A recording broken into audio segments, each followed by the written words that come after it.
Can you reverse fatty liver through diet? Well, we have some research that we're going to show you that points to the answer being yes, with a few caveats put in there.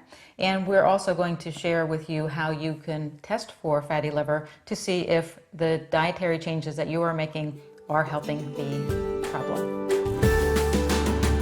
So we're talking about fatty liver disease, or NAFLD is a lot of people in our space call it non-alcoholic fatty liver disease.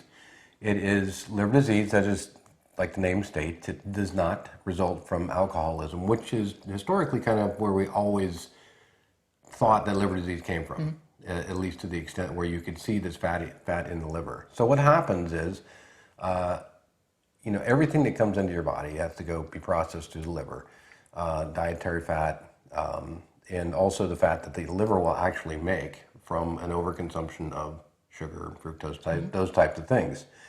So when the liver is sending the fat out for storage, when those storage sites get overfilled, or the liver is having to process so much, it does the only thing it can, and it parks it locally in the cells of the liver. Right. And the reason that we're shooting a video on this, and that you may have heard of this before, is it is an extremely common problem. The reason it is a problem for our society, and I think it's like 40% of people in Western society or something like that. Yeah, it was some crazy. high number, yeah. The reason it is such a prevalent condition is because of our diets, and specifically a high sugar diet and high fructose diet. And if we think of fructose, we think of like high fructose corn syrup.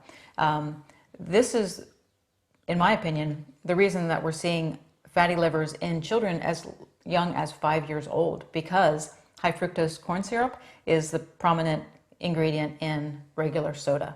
Right. And fructose can only be metabolized in the liver. That's the only place it's got to go. So if you're piling on a bunch of stuff in there, the liver's going to be overwhelmed. Right.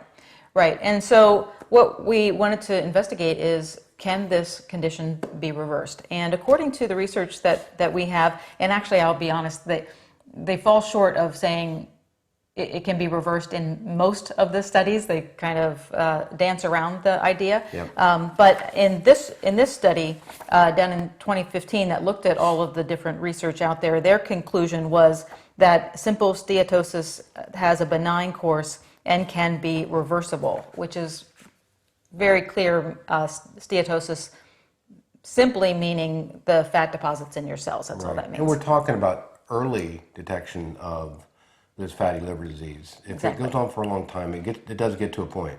Right. I think they said the word simple, right? Yes. And that is the key. That is the key to answering the question, can fatty liver disease be reversed? Well, if it's early, then it seems to be the answer to that question is yes. If it progresses, then it goes into the next stage, which is NASH. Right. And so typically they have always treated this by treating the kind of the comorbidity factors that go along with it, which is the metabolic syndrome, basically. It's diabetes, it's insulin resistance, it's obesity, those types of things, which is why they a lot of times use metformin and some of those different things to treat fatty liver disease.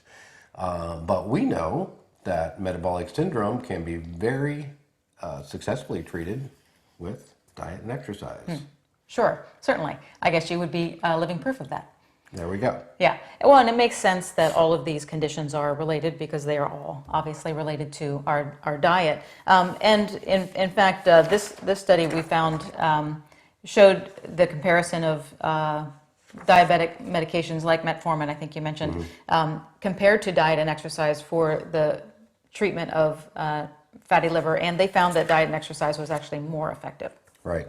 I had an interesting thing I just wanted to throw in is that this study mentioned that rapid weight loss induced by a very low energy diet, and they said 388 calories a day, that's super low, actually would cause some liver inflammation and issues there. So do not drop on it. And we've talked about this so many times. Don't drop down to a really low calorie diet. Right.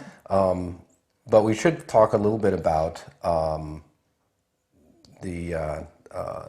with the fat and the sugar, because for years we've thought that fat, dietary fat, was making our livers fat, or at least that's what the medical community thought, right? But, we've gone 50 years with low-fat diets, and yet this incidence of fatty liver is on the rise. And for thousands of years, there's been a delicacy called foie gras. I hope I pronounced that right for all of our French-speaking Yes, people. you'll be corrected if not. I'm sure I will, yeah. But basically, that it's fatty duck or goose liver, and what they do is they take, say, geese, and they force feed them corn through a tube to fatten their livers. So I don't know why we're so surprised that Right. high fructose corn syrup, Yeah, right. is going to make your liver fat. Right. Or even, a high carb diet if it's a refined carb diet. Right. Same thing. Yeah, right. So obviously when we're talking about looking at reversing fatty liver with diet, we're talking about a low carb or keto diet. Absolutely. A diet that is low in sugar and they're obviously low in fructose. Right. Yep. So let's talk about the way that people can find out if they have fatty liver, first of all, Right. and, So there and are how some they can tests. compare. Right. So there are some tests, blood tests you can get from your doctor.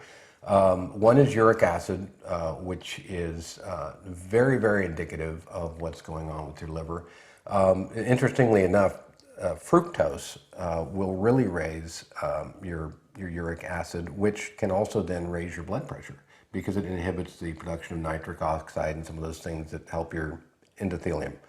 AST and ALT are the typical tests that when you get a liver function panel, those are what are going to be listed on there. AST doesn't have as much to do with fatty liver as ALT does, which is alanine transaminase. That is a biomarker for liver fat. And the interesting thing with that test is that it used to be the range of that, the normal range was at 25, and this is like going back 30 years or so. Well, they've raised that to 40 now because they're trying to keep pace with what the normal population is. And the normal population is getting fatty liver disease. So if they kept it low, everybody would have fatty liver disease. Yeah, well, that's convenient. Yeah, you just raise the bar. Right, I mean, right. And or so, lower the bar. I mean, however that goes. So probably the easiest way for most people to find out if they have fatty liver, their first step, I would say, is the blood tests for the liver enzymes. And then that obviously can be repeated later on down the road. Right, and you will see those tests, those numbers, coming down if you are successfully battling, the deposition of fat in your liver. Right. Yep. And there are other tests that your doctor might elect to move into, like ultrasounds, and there could even be a liver biopsy, which would be very unpleasant. But yeah, very. Yeah. Hopefully that gives you some ideas. Once again, to us it solidifies the fact that a low carb, ketogenic diet, well formulated diet is a very good healthy path for you to be living on. So glad to have you guys joining us. Thanks so much, and we will be back next week. See you next week.